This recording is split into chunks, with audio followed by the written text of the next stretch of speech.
All right, Alex, I had to hit record. You were just giving me some good insight on the potential future of Chicago Bears quarterbacking. Namely, will we get one of the future Hall of Famers that's going to be on the market this year? And the big three, in your opinion, are Matt Stafford, Deshaun Watson, Matt Stafford, and then potentially Aaron Rodgers might want to move, especially after last night. Mm-hmm. All right, go ahead. So, I was saying, and I want to be clear out there if there's any Bears fans listening, and I anticipate that there are, that I am not a Packers fan. I am a Packers hater, and every year, because the Bears are such a mess and can't seem to get their stuff together for consecutive seasons, I find myself rooting more for the Packers to lose than I do for the Bears to win, because by the time it gets to that point, the Bears are an afterthought, as they were this season. One of the things that I think is, first of all, I'll jump to the first question you asked me, which is, who ends up with the Bears? I think they've tainted my brain to the point where I'm going to say none of the three end up with the Chicago Bears, which really sucks because I do think that if you watched the Bears this season, and if next year things return to a more normal state of things, meaning the Bears get some of their players back, Eddie Goldman would be kind of the big one on the defense, and the defense gets healthy, Roquan Smith is back, all that, then I could see the Bears being a good football team, a very good football team, because unfortunately this season was one of one side of the ball carrying the load way too often and the other side not holding up their end of the bargain. I agree. Would you say, I don't want to cut you off, but when you say that we are already like a good football team, like we're not very good, but like we made the playoffs, we had a shot, dropped an easy touchdown grab in the end zone in the first round of the playoffs. It feels like we are pretty close, which kind of, I think you and I think similar on this, which is the only reason this discussion matters, sort of. Right. Because we're a fringe team. We are potentially an elite QB and a more consistent offense away from being a legitimate piece of the NFL conversation. Yeah, you look at like the box, the front eight coming back on the defensive side of the ball, or the front seven. Like, you tell me that any team in the league wouldn't like to have that. That's an elite front seven. You have Roquan Smith, who didn't make the Pro Bowl, but was a Pro Bowl caliber player. No doubt. You have Akeem Hicks, who is a force of nature. You have Khalil Mack, who is consistently one of the best players in the league. You could sort of plug and play around those three pieces and you'd be pretty good and stout up front. All right, so back to the quarterback thing. So who do you think we're going to get? Yeah. Who do I think we're going to get? I don't know. Or where do you think those guys will land then? So let me say this. Before, like, Matthew Stafford's the one I would go after. And that's the one. I don't know if he's on people's radars, because Detroit, I don't know if Detroit is like nationally televised. Why would they be? Detroit is average or below every single year. And this, I think, unbelievable Hall of Famer, Matt Stafford, is, people don't even recognize it. He statistically, if this were baseball, his Hall of Fame status would be, it's a no-brainer. Like touchdowns, passing yards, he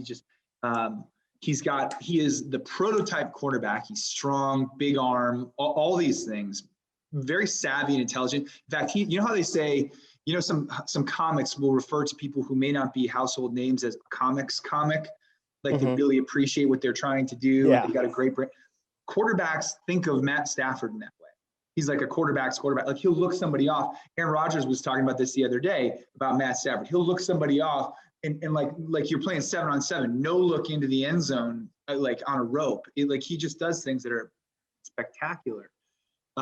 He reminds me, if we ever got him to the Bears, he reminds me of like, it would be like the excitement when we got Jay Cutler, meaning, okay, we have a prototype quarterback, except Matt Stafford actually cares and is like, I'm sorry, but tough, plays hurt, really seems to enjoy the game, wants to win, all those things.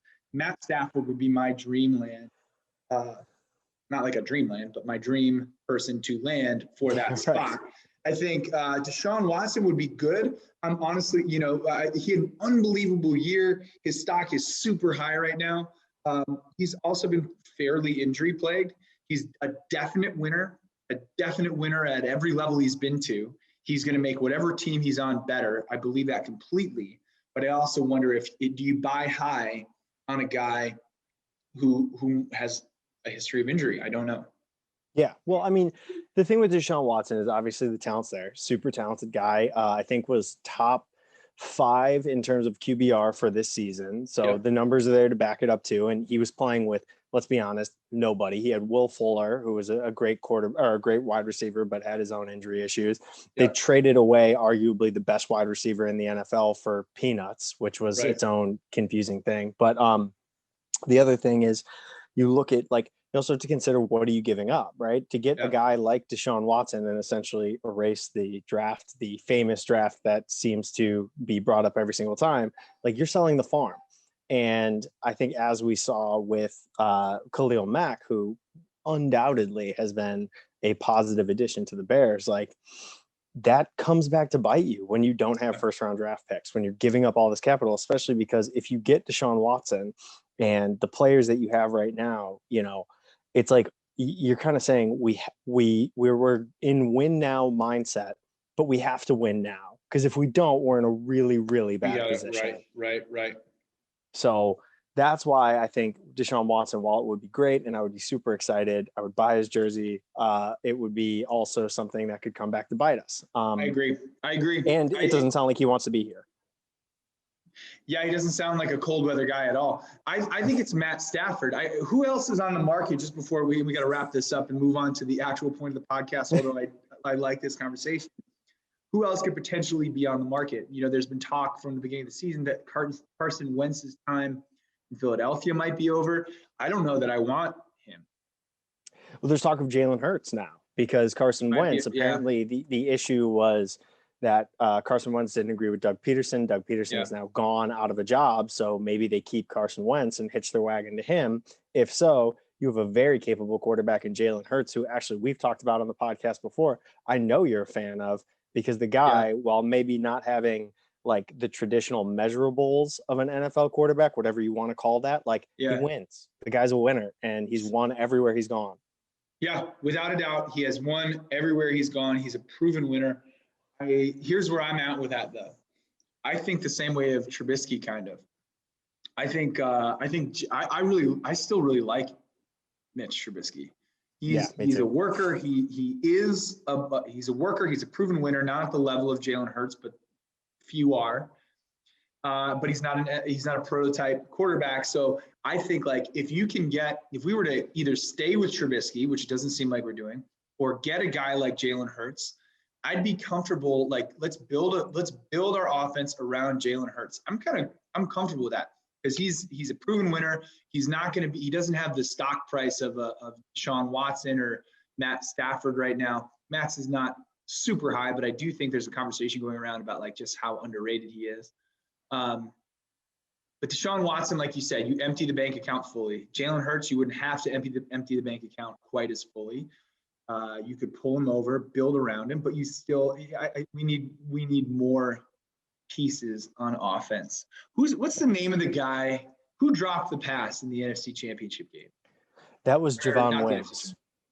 And wasn't he the same guy who got flagged for, like, punching the guy in the mouth for doing something to his mouthpiece? Something like, there's a trend going on here that maybe that, for that person as an example, I don't mean to call him out, but I'm not sure if they do bring in Jalen Hurts, they need better complement pieces than just that. Matt Stafford feels to me like the kind of guy who could make a lot of guys look better than they are. The way Tom Brady does or Aaron Rodgers does. He can elevate. I don't know that Jalen Hurts is necessarily going to elevate. So if you get a proven winner but not a big-time NFL arm at quarterback, amazing, but there's got to be some complementary pieces on offense. Right, and you have to think about the fact that Allen Robinson's currently not signed again. And if you bring back Mitch, which I think you and I have both just now said, like, I would be fine with, as long as things changed on the, play calling side of the ball. Like, I'm not sure Allen Robinson signs again if Mitch Trubisky's the quarterback. Right. If Matt Stafford is, that's a different story. Maybe now he's playing with Matt Stafford, that's different. So all right, say he doesn't sign and we bring Mitch back. Name one legitimate Pro Bowl contender on the offense. Out of sheer just like school pride, I'm going to say Cole Kmet, but I'm a little biased there. I think you're right. I actually think you're right. I think we might have sort of a budding star at tight end. Other than that, I mean, Darnell Mooney, who was a surprise draft pick in the 4th round from Tulane, had monster games towards the end of the season, could potentially be a really important piece moving forward. I think you're right. I think you're right that he could be an important piece of the Chicago Bears. I don't know that he's like a perennial Pro Bowler in the making, but I don't know. I don't know. The only other one I would say maybe David Montgomery. I mean, that guy is like, he didn't get nearly enough of the recognition that he deserved. Now, granted, there were some weeks in the middle of the season where he didn't have the production necessary to back it up, but like that guy, I mean, he's so hard to bring down. I think like yards after contact, he is in his 2 or 3 seasons in the league has consistently been in the top 3, if not top 5. Like he's a really, really good running back, and maybe just hasn't gotten the opportunities to show that as much. Yeah. But when he has been able to, he's shown that he's very, very talented. And I'm with you. And I think what is standing out to me is that if someone is listening to this podcast outside of Chicago, they don't know the name of a single person we just talked about. Maybe not even Trubisky, other than the fact that he's on the news for the wrong reasons. Yeah, right. So we need to have an identity or some star power on offense field is necessary. All right, let's move into what we came here to talk about. So here's the deal. Illinois is doing its best, seemingly, to return to play, trying to get sports up and running again. The numbers in terms of COVID cases and bed availability and all these different metrics are adjusting so that we're getting at least if not a green light, an optimistic yellow, and we're starting to plan for whatever might be next. These are all really good things. I'm excited about that. My fear, you and I have talked about this, and it is a conversation going on everywhere, and it doesn't just apply to Illinois. It applies to any state that is in a similar situation where they're returning after a long period of remote learning and sedentariness. The fear is that the instinct among coaches will be, holy cow, we've got a season to play in the spring. We have to put the pedal down and make up for lost time. I've heard this conversation almost exactly. These kids have been sitting around. We got to get them moving. We got to get in shape fast. And what occurs to me, you and I are both very heavily into strength and conditioning. What occurs to me is get in shape fast. Coming out of the mouth of someone who may not be an expert in strength and conditioning, no judgment there. I want to be really clear. Totally understandable. But that may be more difficult to do than people recognize. Your thoughts before I get into specifics. Yeah, I would say not only is it more difficult to do than people recognize, but I think what a lot of people, again, totally forgiven if they don't, because they don't have the background that we do in strength and conditioning, could end up doing more harm than good, could end up putting certain kids or a whole swath of kids on the sideline as opposed to having them on the field and playing if you try and bring it back too quickly, or you say, we need to get in shape fast, whatever it may be. 100%. And which comes back to over and over and over again, does your behavior match your goal? My hope, and I'm really just fast forwarding to the end, this is like the real outcome that I want for coaches and anyone listening to this is identify what it is that we're trying to do. Are we trying to, I hope, get student athletes back with their peers and create an enjoyable experience in athletics. I hope it's keep people safe, healthy, and high performing. If we can do those things, safe, healthy, high performing, if we can just name them, then we can start to confront our behaviors as they move toward that goal. Meaning, if we just run the heck out of our kids for these first 2 weeks, we will not be healthy, happy, high performing, any of the above. So let's keep that in mind. Okay, I'm going to pause it right there. And Alex, I've never shown you this before, but I'm going to share something that I have been working on, and I want to hear your thoughts. Okay. Okay. I might actually be making some adjustments to it, but the idea will hold. Now, we're going to have to decide if we're releasing this as a podcast, just how we want this to look. But I'm going to try to talk through it. I'm going to show you what I've got. And then I think I'd ask anyone listening to this to reach out if they want the document that I'm about to share with you. So, Alex, I'm going to share my screen. Okay. And what it looks like, so anyone who's like super, super strict with a really, really good understanding of strength and conditioning, I wonder what people will think. Some people might think this is insufficient and doesn't align with the science well enough. And some people are going to think this is overboard and is too dedicated to the science. And anyway, but what I tried to do was put something together that could serve as a template, sort of an anchor concept that people didn't have to necessarily be too strict to, but it could influence the way they thought through their programming. That could be running, that could be lifting, whatever we decide. So can you see my screen that I just shared? Yep. Okay. So what I've got is, we'll look at this section only, right?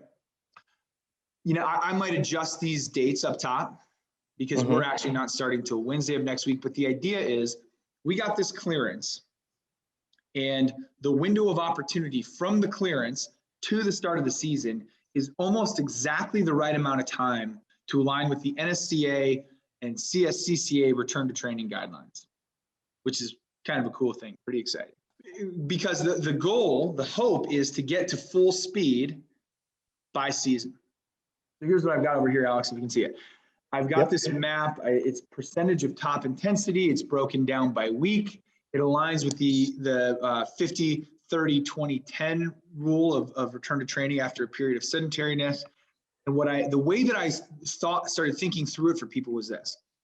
Down here where you see goal, I think a coach has to identify what their hoped for outcome would be at the peak of their season. Meaning, when you want your guys or girls running fast and well and healthy and all these things, what would that look like? And the easiest way in my conversations has just been pick an end of practice running session. What do you want that to look like? So what I did down here was I got 5. Let me change that. I'm gonna do 8 reps of 40 yards at 100% intensity. So what would that be? That's kind of the repeated sprintability idea, which Cal Dietz sort of heralds. A lot of other people are looking at as well. But can you run 8 40s at full intensity and not drop off too much in terms of your speed? You with me? So I input for the volume, I did 8 reps. For the distance, I did 40 yards, intensity 100%. That populates these columns automatically. You can see if I change it, it changes. And what it looks like, it just gives us, again, a baseline as we move through our programming. So volume T, I did T, that means tight. So stick tight to the science in terms of volume. So tight to the science in terms of volume, 50% of the ultimate goal in that first week, we're gonna run 4 reps. That's what we're gonna do. We're gonna do 4 hard reps, 4 reps at 100% intensity. The distance, I actually included something called top range, meaning, you know, we're gonna have such a varied set of experiences when we come back together as a group. Some kids have been training on their own a lot. Some kids found personal trainers. Some kids have been doing absolutely nothing. You know, so there's gonna be some range here. If we find that we want a little more than 4 40s, what I've done is I essentially put an algorithm in, it's a super basic algorithm, but it gives you sort of a top end range. So instead of 40, it goes to 60. Now, if I wanted, I'm going back to this goal area down here. If I want to change this into 100, it gives me a different top end range. See how that works? So distance, top range. So I've got, as a fit group, I say 4 repetitions, 60 yards, 100% intensity. And the way I'm actually going to use this tool is I'm going to mark down how many reps they get at full intensity. If I've got a timer on, I start to notice when the times drop off. You can obviously just eyeball this as well and see when your students start lagging. Again, I say, you know, to tried and true strict strength and conditioning specialists that may not seem adequate, but in terms of usability, we don't want to mandate someone bring spreadsheets and additional tools out to the practice field, but it is important to just get a piece of paper and a pen and note what happens. So week one, I'm going to assume we run 4 60s at 100%. I'm going to assume we can hit all 4. So down here in the intensity column or row, I'm going to hit 4. That's going to influence my next week. You see that? So right now, it's got under February, 5.6 is the volume based on my goal. And I'm going to let how many reps we got at full intensity the previous week influence how many reps we do. If we didn't hit all 4, I'd bring that down to 5. Because we hit all 4, I'm going to round it up to 6. So we're going to aim at 6 reps, 60 yards, and I'm going to note how, do we get them or not? Let's assume yes again. And again, as we progress forward, we're just making notes to ourselves. Okay, now 80%. I'm rounding up. I'm taking that to 70 because we hit all of our marks in the previous week. So I'm going to take that, it's not 70, 7 reps at slightly shorter distance. And let's say we only get 6 of them. We can't quite hold intensity for 7 consecutive reps. Well, again, I'm just going to use that as we progress forward. So 97.2, I'm going to keep it at 7. Boom. Now we hit it. Now, hopefully by this last week, we're where we want to be. Now, I don't know how that's going to translate into a podcast, so I'll let you make the decision of whether we cut this or not. But if we don't cut it, all I would say to people is reach out to me for this tool. I will just send you I'll send you a copy of it and you can use it. But again, it I think provides a very solid way of thinking through it. Not an exact determination of what it has to look like. It's not saying what you need to do. There's no exact prescription, but again, it's an anchor concept so that we don't hit the gas, max out the nervous systems of our kids, et cetera, et cetera. So what are your thoughts there? I really like it. And part of the reason that I really like it is because when you're adhering to those guidelines, and this is something that I actually ran into myself when I was, back in, I think it was the summer when these guidelines were first introduced, was there's kind of this overwhelming feeling of like, if you're trying to adhere to the guidelines and do things safely, it's like 50, 30, 20, 10, maybe you don't have the exact numbers of the last thing that you did. And you start to kind of worry about like, am I going to do too much? Am I going to push people too hard? Am I going to, run these kids into the ground? And so the reason that I think that is a like effective tool to use is because it kind of gives more of a guideline and it gives a lot more wiggle room, which I think is going to be really helpful for people right now. And ultimately what it does, Alex, is it makes it usable. And that is so much of the Good Athlete Project mantra. It's bridging the gap between research and practice. We know what is supposed to be happening, right? Or at least what is recommended by the NSCA and CSCCA guidelines.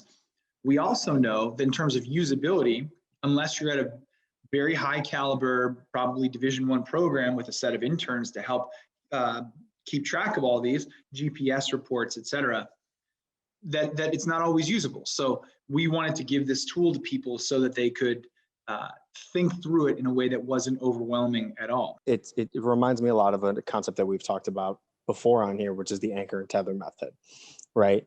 Which is like how much wiggle room essentially you have within a concept. And I think it's providing a solid anchor for people to use and to base their decisions off of in a way that's still adhering to what, is ultimately the end goal of this, which is get kids prepared for sport while keeping them safe and not doing anything that is going to put their season in jeopardy more than, the current global situation already has. That's 100%. And that's really, I'm trying to think now, like what else do we want to get out of this podcast as we share with people? I think that's really the biggest thing. It's like, the prevailing concept is let's be intentional, let's be thoughtful, let's be purpose-driven, let's align our behaviors to our goal. And if our goal, meaning we should take a breath, take a moment to be explicit about what our goals are right now. If we're just sort of caught in this conceptual spring of optimism and like, holy cow, we're back. We can do, if we get caught in the whirlwind of excitement, then we definitely do run a risk of doing something that we never would have intended or designed for. right? It's something that would come from a really well-intended place, but we just know too darn much to do that now. And I'll just sort of reminisce for a second. I was thinking about this the other day because, I think back to my career, and I'm not going to say where it was or anything like that, but there was a stretch of my career where I would go into Friday night games and I wouldn't, especially early in the season, I would not have my legs under me. Like, and I think back and I'm like, well, part of it was the development of toughness. That's fine. I do think that we were tougher than a lot of the teams that we played. I mean that. I didn't feel overwhelmed on 4th and 1 when we lined up on 4th and 1. I felt confident that we were going to get it. But from a strength and conditioning perspective, I know that I was not as ready to go get it because of the way that we trained. We didn't have, at that time, we didn't have thoughtful in-season strength training. We didn't have thoughtful periodized running. We ran the heck out of people. I remember running 16 gassers. I don't know if you know what that is, but so I was never massive, but I played on the line primarily, and I was 220, 230 pounds, not a small person, running a gasser, which is 110 yards, as hard as I could. And if I didn't do it as hard as I could, I'm getting chewed out. You know what I mean? I'm like trying to beat the guys next to me. We got tougher and we were broken down. We were never healthy enough to make long runs in the playoffs and stuff like that. Because I don't want to use this as a time to poke holes, but here's what I will say. It definitely not poking holes. What I do recognize is that during that stretch of time, maybe the science wasn't there, or maybe we didn't have access to it. So it was all good intentions, and we were a good football team. We have the science now. We have better understanding. Now it's our choice to use it or not. And if we want healthy, productive seasons, obviously, I really hope we do. You kind of hit on something, which was, I think, the experience of a lot of people, especially a lot of people that are coaching now that are around your age and my age, which is that, the access to the science and the access to the information. And for a lot of people, especially at the high school level, maybe that hasn't changed so much in terms of having somebody in the building, for example, that understands strength and conditioning, or a full-time coach. But one of the beautiful things is that about this industry specifically is I know there's a lot of people out there that are willing to take the time to talk and help you understand it.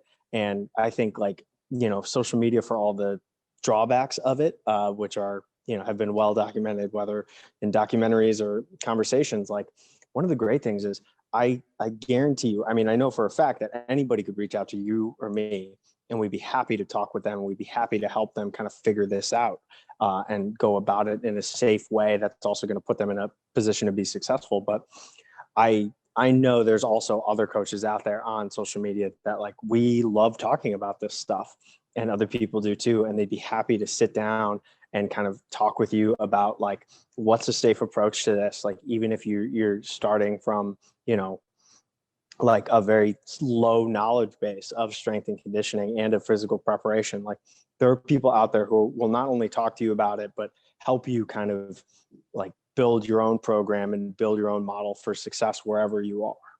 Yeah, the access to support and resources is never ending, really. So again, it comes back to intentionality. It's what do you want to do? Okay, then now freaking do it. And even your explanation there just made me think of this, because it's not knowing is not, it just isn't an excuse in 2021. I think the same thing about myself. I'm going to go on a little bit of a rant here, but I think the same thing about myself when it comes to technology. I'm not excellent at technology, but pretty much every question I would have about it is Googleable. I can look it up on YouTube and get a tutorial. So if you want to get better at it, you can. Resources are out there. So just to put a pin in it, I'll probably bring us to a close here now. It's awesome that we get to have access to kids again. This is going to be fantastic. I'm genuinely looking forward to being in team settings and doing this work again. Fantastic. A real fear, especially in these first 2 weeks, that's when probably people are most susceptible to injury. Real fear of putting the pedal down and maxing kids out and interrupting our desire to have healthy, productive seasons. Those are my two real things. And then that brings us to point 3, which is, if you agree that a healthy, productive season is what you're after, then please, coaches, athletes, whoever's out there, just connect with us, connect with whatever, here's the simple, I'll make it super easy. Just Google it. The NSCA has amazing support. They do amazing work. Some of the lead scientists in this area are out there doing this work. Like, just go find it. Decide that it's important enough. Do a little bit of research on, or put a phone call in or an email and get it done. Because the kids experience, man, I just think spring season got cut off. They've been waiting so freaking long to play. Don't wreck it in the first 2 weeks trying to be hard. Couldn't agree more with everything you said. I like it. All right. Well, Alex, anything, what's your social media these days? Are you going mostly at St. Viator Instagram? Yeah, it's at St. Viator Strength on Twitter, or at SVHS Strength on Twitter. On Instagram, I'm at St. Viator Strength, or you can reach out at Coach Nadalna on both Instagram and Twitter. While I don't post very much, and that may make people think I don't check it, I do check it. So I will respond to messages and things like that. So feel free to drop me a line at any of those. Love it. And I'm Jim at Good Athlete Project. We're at Good Athlete Project on Instagram, and at Coach, the number 4 kindness, Coach for Kindness on Twitter. So reach out, and we look forward to continuing this conversation.